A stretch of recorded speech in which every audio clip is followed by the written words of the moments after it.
2 days ago, I was driving. I'm in the middle of a bridge, okay? So like, there's absolutely no shoulder, there's absolutely nowhere to go, and I am just doing like 100 kilometers an hour right down the left lane, and I just hear like an explode. I straight up thought my tire popped.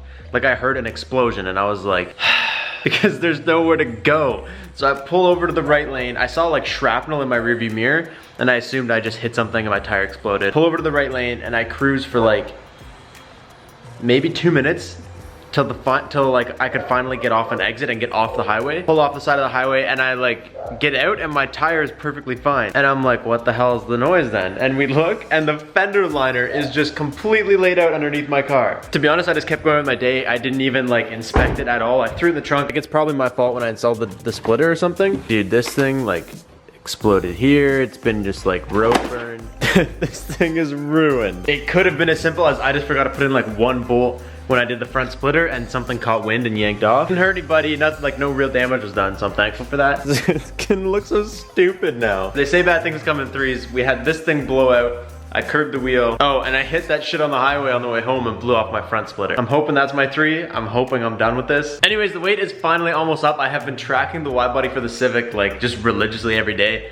And it has come into BC. It's been in Vancouver for like 3 days, I think. It's supposed to be here either tomorrow or the next day. So I figured we may as well pick back up on the Civic, because if you guys remember when we flocked the dash, I completely like gutted the car. And I honestly haven't touched it since. Like we got back, I've just been doing other things. I've been trying to keep busy. I've been trying to just avoid this because I'm annoyed with how long it's taking. And I was like, what the hell am I supposed to do with this mess when the kid gets here? I can't even turn the steering wheel. So today what we're gonna do, we're gonna hang out. I'm gonna put the dash in. It's just been sitting. It's actually gotten kind of dirty. I also honestly don't remember the last time this car ran. The battery has been out ever since we did the fenders, because we had to take the battery out to weld it, and I honestly don't know when it ran last. I don't know if it's gonna start. I have no idea. I feel really bad for this motor because I put it in, I kicked its ass, and then I didn't drive it at all. I've never really driven this thing calmly. Like we drove it to Calgary and back, but I have never really like calmly just driven this thing around town. It's always just been ripped on. But where I left off last time, I had these seats out and I was just gonna leave them out. I actually got them all cleaned up, so I wanna clean off these back seats, put the seats in, like make sure they're nice and installed, because the trunk and everything is ready to go. If you guys didn't see one of the last Civic videos, I literally had the interior panels off. Like these panels were off, and I cleaned I cleaned like the back side of the panel. I cleaned like the car side where the panel goes. I cleaned the front of the panel. I completely cleaned, vacuumed, like scrubbed the entire inside of this car.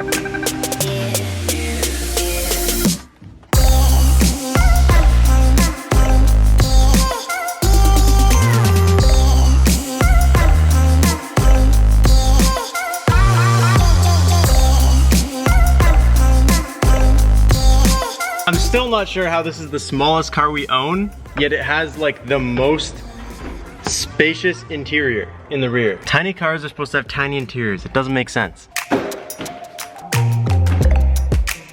Whoa, whoa, whoa. Whoa, whoa, whoa. Whoa, whoa, whoa. I didn't spend my long weekend rebuilding my garage, building these tool benches to slave on the floor. Dude. What a freaking concept. I don't gotta bend over. I can do it all right here, standing up. Damn. I have been underusing this garage the first couple months we owned it. That is like the stupidest little thing, but I never had this kind of space before. And when we moved into this house, I never utilized the space properly. Dude, this makes me so happy. I know this is probably the main reason I haven't done this yet. I don't even know where to start. I knew when I was taking this apart, it was gonna be a pain in the ass to put it back. But just looking at this just gives me so much anxiety. So these little bunch of wires right here are all gauge wires.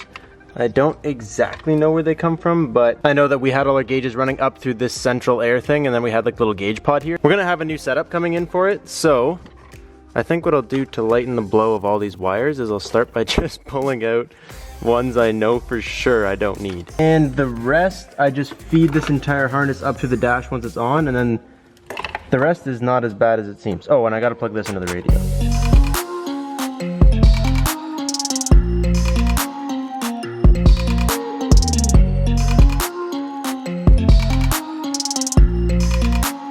I actually think I might have got all these wires right back in their home. Little push pins that like clip into the dash, they all seem to be in the correct spot. It is nasty though. Like I literally had to go wash my hands before I picked up the camera because all the electrical tape is so old that as soon as you start like pulling on wires, it starts just peeling off. My hands were literally black.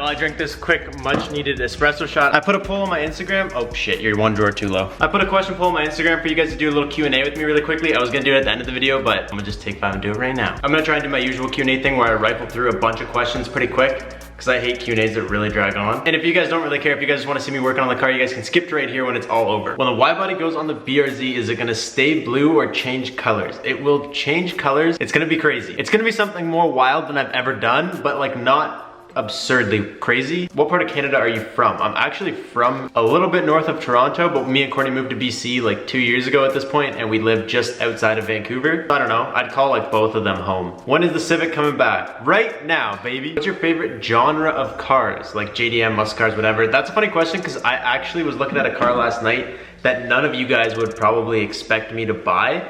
I'm very unbiased. My goal one day is to have a collection of cars, just to have like a big barn in my backyard full of cars when I'm older, and I just want it to be like crazy collection of just, people do like Porsche collections or Lamborghini collection. I just want mine to be like everything that I have built with my own hands, and they're all completely different. Be a car guy, not a genre guy. You have a lower mainland meetup. Honestly, I've been thinking of doing a lot of meetups around here, but there's a VI situation, just nobody's gonna like show up. Is it possible that Courtney will get her own project car or build? That's actually a really funny question because I'm currently pushing her to do that. Every 240 question, just go bug Emerson about it. All right, let's finish off on this one. How long do you think you're planning on keeping the Civic? Honestly, I think I'm gonna keep this car forever.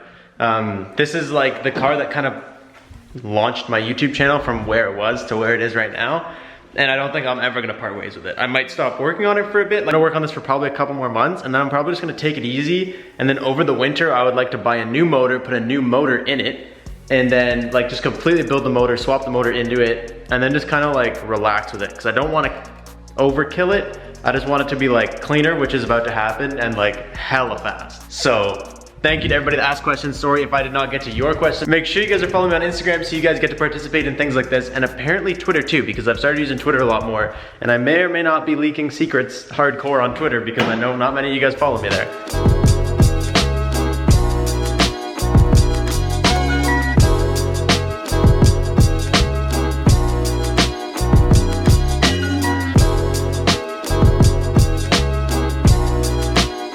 And last thing I gotta do before I finish this up, if you guys remember when we put the fuse panel in there, when we did the wire tuck, I cut this little chunk out of the glove box, but it was actually like a hair too short. So every time I close it, I gotta like push on this to get it past the wire. So I'm just gonna trim this out a little bit nicer so that there's nice clearance on this. Then I can go ahead, install that, and I think that's the final piece. Dude, looking at it from right here, it looks so good.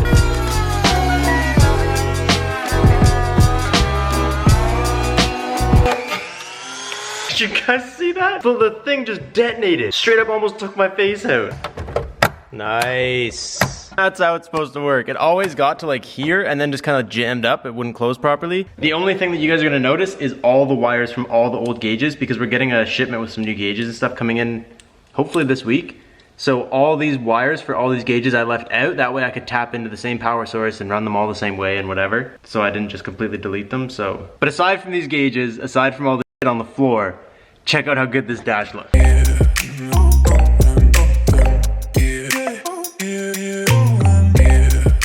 The camera does such a weird job of picking this up. Focus. In real life, this is actually like really, really dark. It looks really dope. It looks like unreal. But for some reason, the camera is picking up like light reflecting off of it, and it's making it look like whiter than it is. If I do like this, that's kind of more accurately how it looks. Like super dark and super, oh my god, that's it. Figured it out. That's exactly how it looks in person, dude. This is so nice. Super dark, and then I'm a really big fan of how we didn't do down here.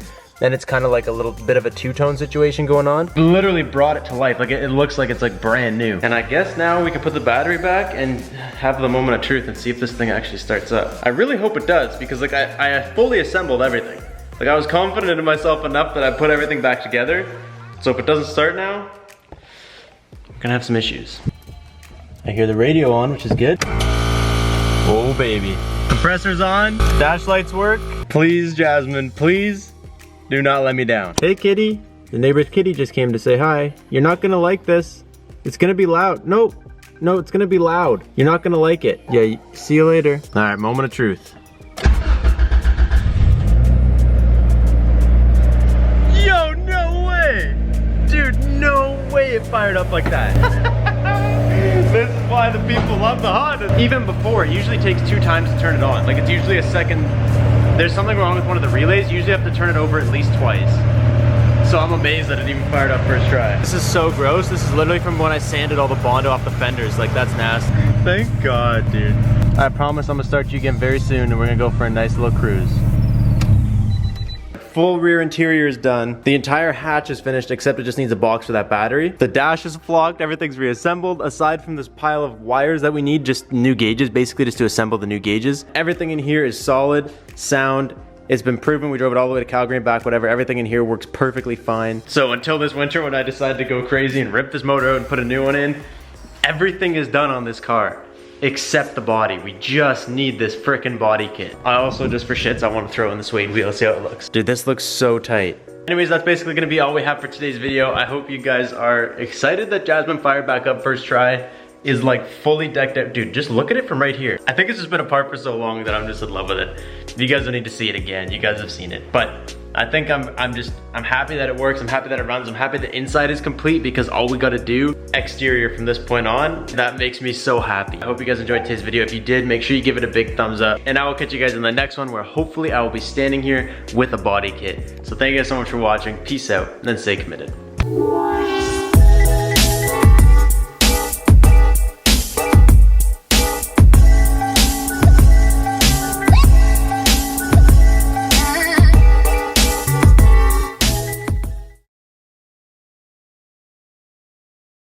What pushes you to keep going every day, even when everything is going bad? See, that's like where you throw in like the lame punchline, like stay committed, but it's true because everything is hard, especially right now. I'm actually getting, the last like month for me has been extremely hard. Like something's on camera, something's off camera, like just nothing has been going my way. Nothing has been working out. I've had a lot of shit going wrong. But I think that I have seen a lot of people who had something really good and they just tell you stories about when they had it. Like I know a lot of people who always refer back to like a point in their life where they obviously enjoyed it, whether they notice they're doing it or not. They'll be like, yeah, I used to, you know, own this and do this and you know, it was really cool. But then it's like, you look at them now and they're not doing that and they're not even close to where they were. And I think that every time there's an option to give up, that's easy. If you give up, that's the easiest route to possibly take, is just to stop. But then you become that guy where you're like, yeah, when I was 20, I had a dope YouTube channel, I made videos, whatever. But what do I do now? Like, nothing. You know what I mean? I want to do this for as long as I possibly can. Like I'd like to build cars for the rest of my life. And what keeps me going is that I don't want to be a guy with a story of a time period. I want to be a guy where my whole life is just a movie. I've always done whatever I wanted, whatever I desire, whatever makes me happiest. That's what keeps me going. I don't want to be trapped in a box of regularity.